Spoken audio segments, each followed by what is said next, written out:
I have not really given a full update in a while about my childhood sexual trauma healing journey.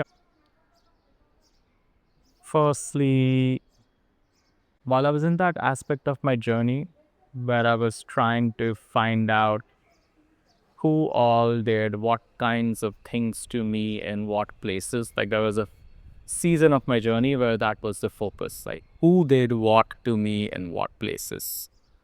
Um,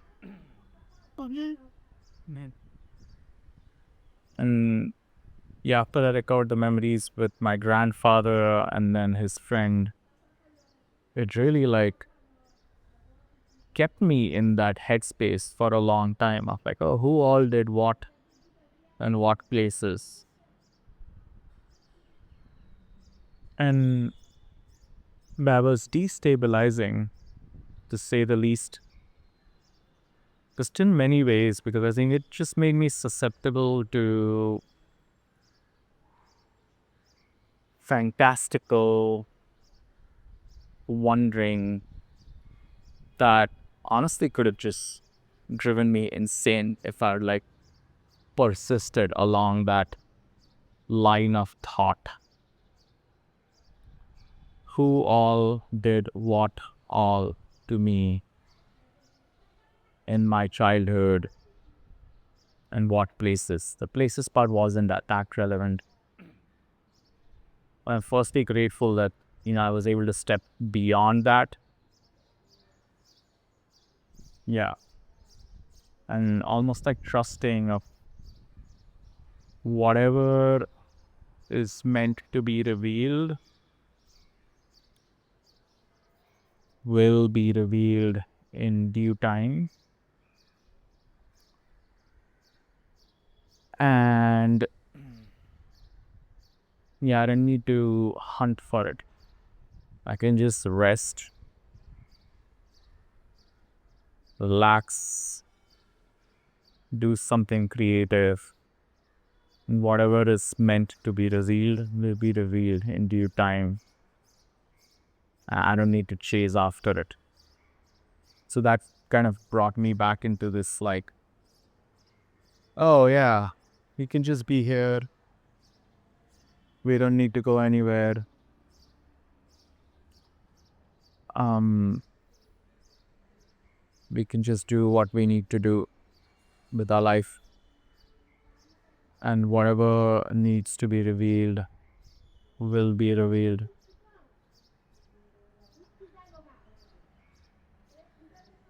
That was super helpful because I think I had gotten caught up on this question of what was my mother's role in my sexual abuse. And that had created like just separation between me and my mother. Yeah, I hadn't spoken to her in months while I was in that space. That was on top of just kind of getting angry with her all the time. Anytime the subject of my grandfather would come up, her dad. And sometimes I would bring the subject and kind of expecting her to do things for my healing or something, like confront the other guy who's still alive or blame her. Like a lot of my conversations with her were just caught up in the past and kind of expectations from her.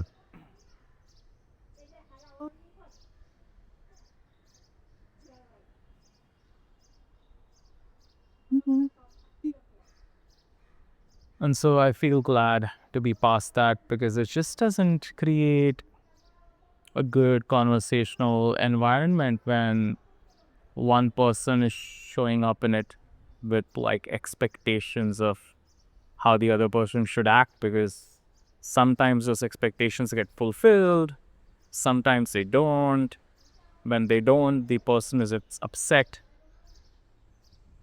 and it's just very sticky conversational space instead of like the purely creative, expansive, surprising flow that can emerge between two humans when they're both showing up with like curiosity and openness to get to know who the other person is, and that can like truly bring something extravagant, miraculous alive in that conversational space. And you know, thankfully I was getting a flavor, a taste of that in all of these interviews I was conducting. And so I could see the contrast between, oh, that felt so alive as a conversation versus like my conversations with my mother felt like so dead and exhausting. And I think at some point I just decided that, yeah, if I have any conversations, I just want them to be alive and living instead of deadening, and move towards that, kind of drive that instead of being in the passenger seat. And then I also decided that, yeah, I really want to cultivate my family bonds. My mother, my father, and my sister. I really wanted to cultivate those. And I think I would attribute that to a few factors. Firstly, my father really showed up for this stage of my healing journey in a way that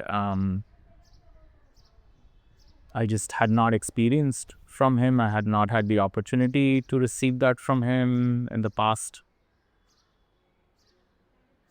And my connect relationship between my sister and me just became more of peers. Like, she's 5 years younger to me, but we just started engaging in ways in which we were like peers instead of me being her elder brother and advising her and telling her what to do and making fun of her. Um, so I think they kept, yeah, my connections to them kept me like connected to my family. And then honestly, this might sound a little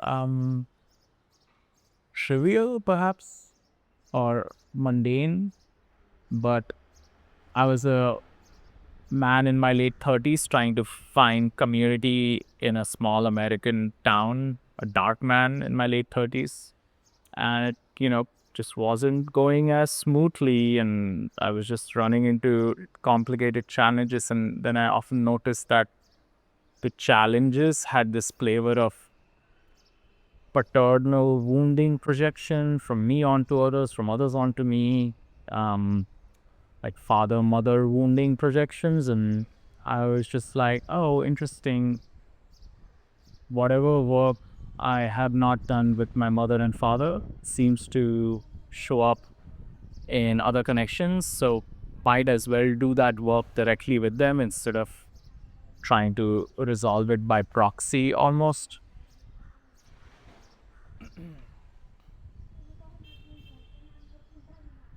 So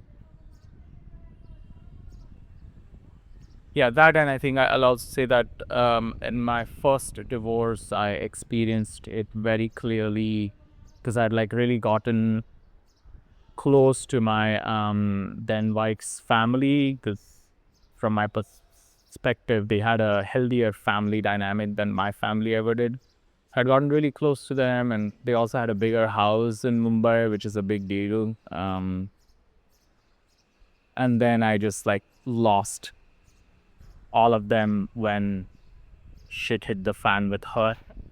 And I really had that like lesson of like, ah, shit, when push comes to shove, your blood is your blood, And perhaps that's not the case with others. Perhaps for, other listeners, um, you have managed to find like friends who you can engage with on a daily, weekly basis, um, who are just, yeah, really stick through. Like, I have some friends like that, but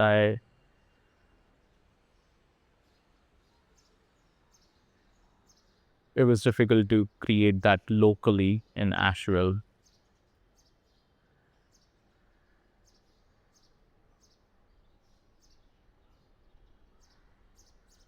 That's not to blame any of the people. You know, I contributed to that, the relational chaos. And I think it is just like a cultural thing in the US, like for men especially, for I think I'm a middle-aged guy now. I think 39 qualifies as middle-aged, right? Uh, so, I mean, we have no intentions of becoming old in like the physical sense, because, you know, the gun show is gonna keeps continuing. uh, and Project Silver Fox has been unleashed. But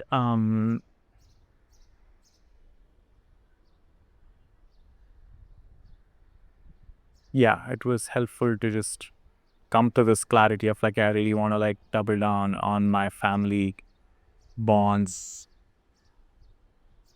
which I have had as a priority since like 2016, late 2016, when I lost this like extended families that I'd gotten so close to over 9 years.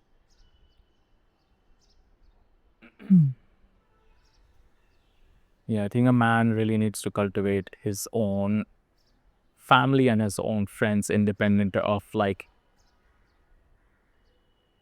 his girlfriend or wife's family and companions.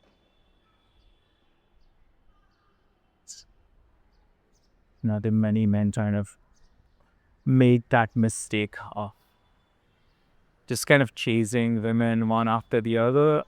And then many women don't make that mistake. So women have these established circles, you know, both family bonds and friend bonds. And the men just kind of integrate into that. I mean, I'm projecting here for sure.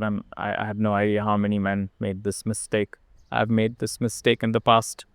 And then when you lose the woman, you've lost the social fabric, and that's a bigger jolt. So you hunt for the next woman, and just like a never-ending cycle. And I've stopped doing that. Thank God. Both like the hunting for the next woman and integrating myself quickly into a circle, instead just like cultivating like, oh, like what is it that I like to do, who do I like to be friends with, and prioritizing my family.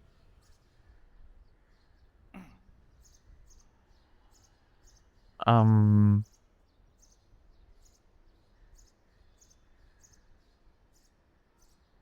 yeah, so in that season of kind of wondering who all did what all to me, yeah, one I had a moment of wondering about my dad. I had moments of wondering about my mom. I had moments of wondering around if I abused anyone as a kid, like younger, maybe like people, like children that I played with who were younger than me while I was a child, my sister, my cousins, like I had all of these, you know, so it was going in both directions, like who all did what all to me, what all did I do to who all that I've forgotten about. I was just like a chaotic, destabilizing stage. And I did end up bringing this up with my sister. Yeah, I asked her once, like, hey, I forget the exact language of it, but I asked her once that, hey, like, you know, sometimes I just panic that I've crossed boundaries with you while I was a kid. Has that ever come up for you in any of your like healing therapy work? And I have no recollection of this, but my memory is so like messed up that I can't trust it fully. And you know, if it does come up anytime, like I'm here to talk about it, and I just feel so grateful that I had managed to cultivate a connection with my sister where I could just say something like that to her. Um, and she received it, and she just like, I don't feel any attack in my body even this moment. And that was such a relief.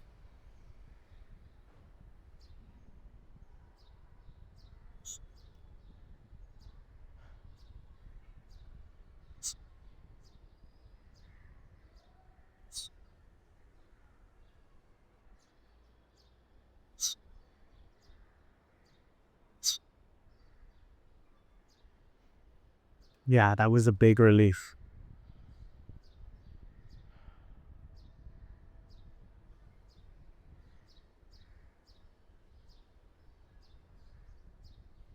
Yeah, perhaps some of the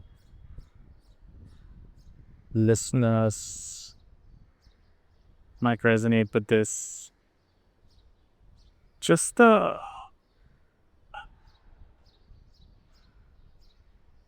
sense of being kind of incapable or disabled almost that can come with um this hold memory almost because of the repression.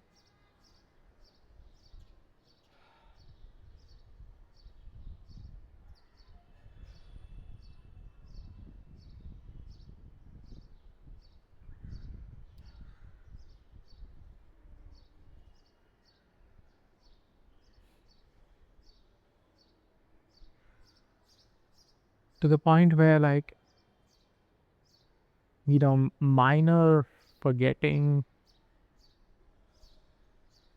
on a day-to-day basis like can create this like almost panic response, because it's like that same the same like mechanism in the consciousness, the one that intentionally repressed and the one that is like just casually forgetting right now. Yeah, it does make me wonder, how much of like the forgetfulness that is associated with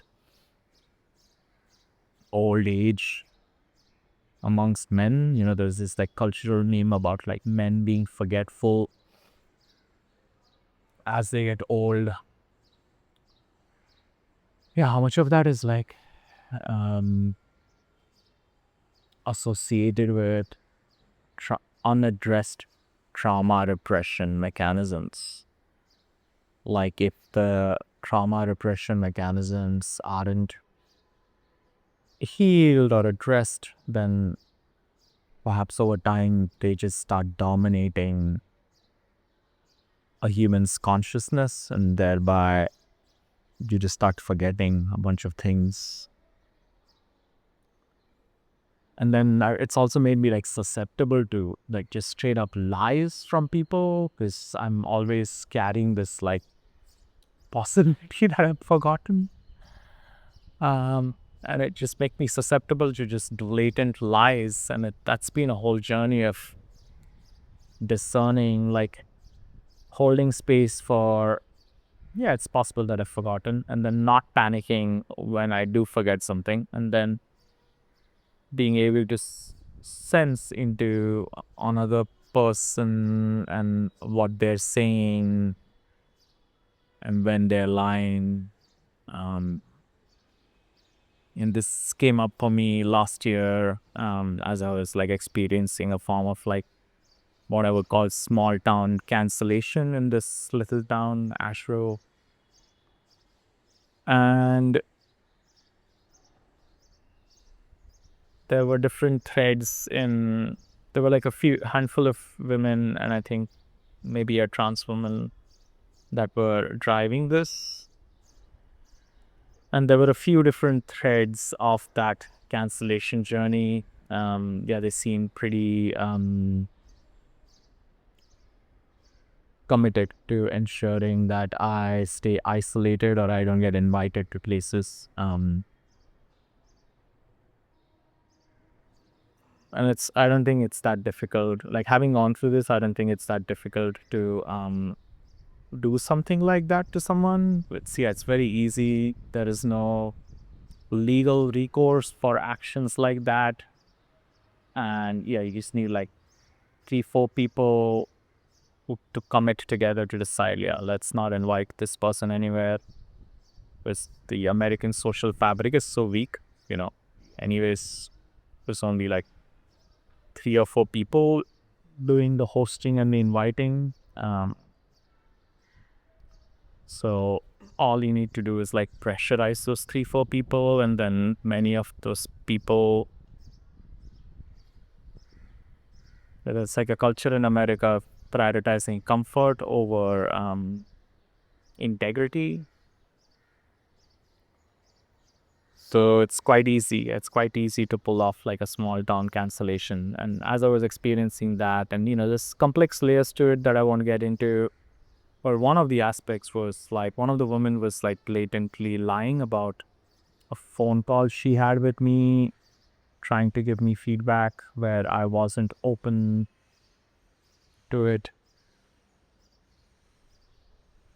And when I heard that through like the rumor mills, I had this moment. It's like, Vignesh, did you have a phone call and forget about it? Do you forget about phone calls now? And I had to do like a whole, and I was like, yeah, I don't think so. I don't think, because I was like really assuming that she was speaking the truth. Oh. Because this is in the conscious community and at the spiritual community, and somehow, I mean, I think that's the general assumption I carry, that people speak the truth. But then it's heightened in a community like that. So I had to like dig through my mind. I was certain, I felt like my truth radar kick in, which was just like, oh, I think she was just lying. I remember listening to that the first time, and I was just like, why?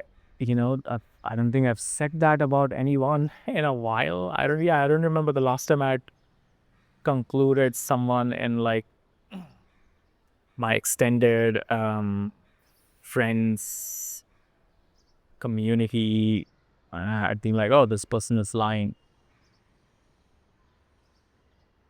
But there was a phase in that, and getting to that conclusion, like, am I forgetting? Like, because of this like pockhold memory phenomena. And, honestly, on the flip side of it, this kind of repression phenomena can trigger this hyper alert, like gotta remember everything, like stressed dynamic too, which can make one really good at trivia, which I was in school, still am. Like I can still like rattle off the names of capitals of random countries, and yeah, I was very good at like memorizing stuff in school, which so many Indians are. I've again wondered like how much of it is driven by just shit that Indian kids suffer as children and then forget about it. But then the opposite polarity of the repression is this like hyper remembering, like repress and hyper remember, repress and hyper remember. Almost like alert, remembering, as if I pause and breathe for a second, I'll be like reminded of all of the shit that I've like not looked at.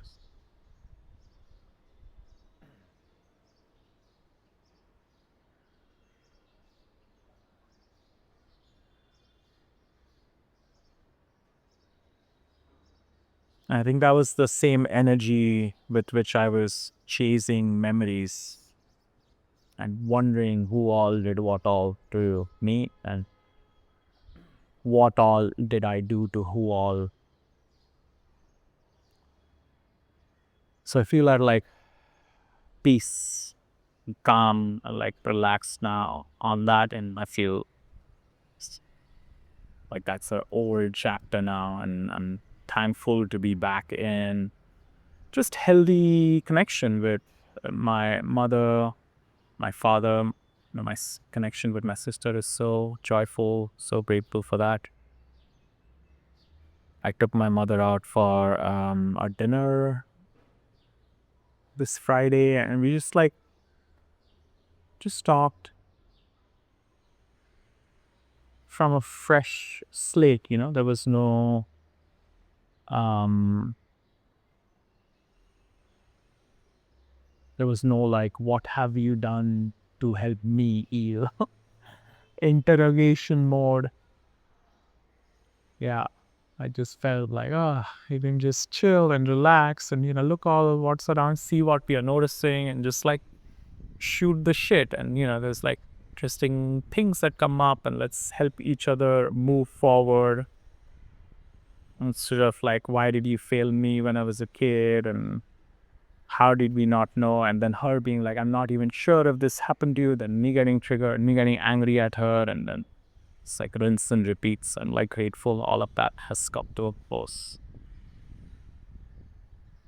I'm gonna head to the church now. And I'll dive into where would have why I go to the church now every Sunday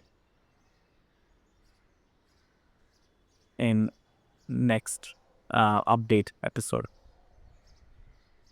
Thank you for tuning in. Let me know how this resonates for you in the comments, and please like, subscribe, share this episode if it